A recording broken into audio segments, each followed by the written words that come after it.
Hello, it's Polish Paul VR, welcome to my channel, and it's time to check out what games we're going to play next week. If you like what you see, then please press a like because it does help the channel a lot, and if you're new to the channel and are not subscribed, then subscribe, it's always better when it's more of us. Okay, let's talk about next week games, and we're gonna start from Beat Blaster. Coming to you from Ivanovich Games, the developers of Operation Volcade and Sea of Memories. This game is a shooter but also a runner, and it's all happening to the nice rhythm of a beat. And also it's one of the games that gonna have 3D rudder support when the controller comes out, but you can play it with aim as well, which I'm assuming it's gonna be the best way to play this game, because if the game got aim support, that is always the best way. But before Beat Blaster comes out, you'll be able to enjoy Bow to Blood, Last Captain Standing. This is an update for existing games, so if you own the game, you're gonna get that for free. If not, you can buy it and it will come with this update. What they changing is they making the game 2D as well, so VR gonna be optional, you can play it flat, but why would you do that? They also upgraded the graphic style, it all looks way prettier. Basically you on your ship and you going to do various objectives, because it's all happening in like a reality kind of show. So apart from fighting, doing races and whatever they want you to do on the arenas, you're gonna have to forge some alliances, because your enemy is always watching you and they can sabotage you just before the battle. So next week gonna be much quieter than this week when we've had tons of releases.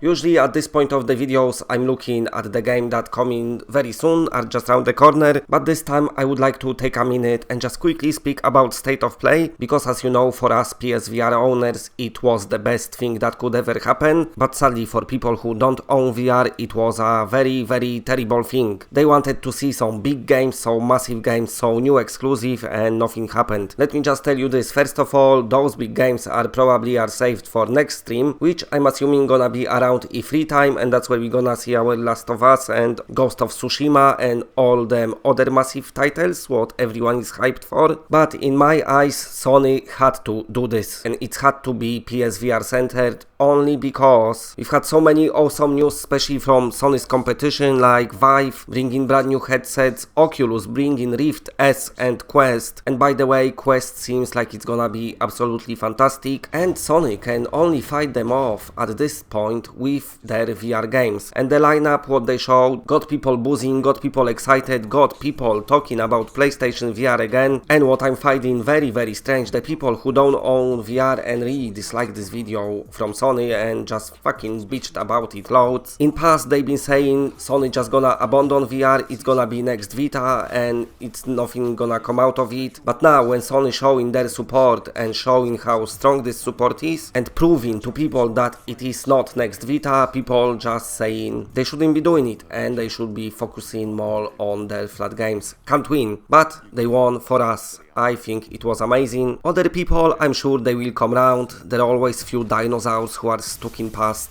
The thing is with dinosaurs, they extincted. People just have to move on, because VR definitely gonna be big part of gaming. And for us, of course, we are super happy because we've got some awesome announcements. And then few days after, Gearbox announced that they bring in all DLC for Borderlands 2 VR for free, so even more happier. And that's it, bye.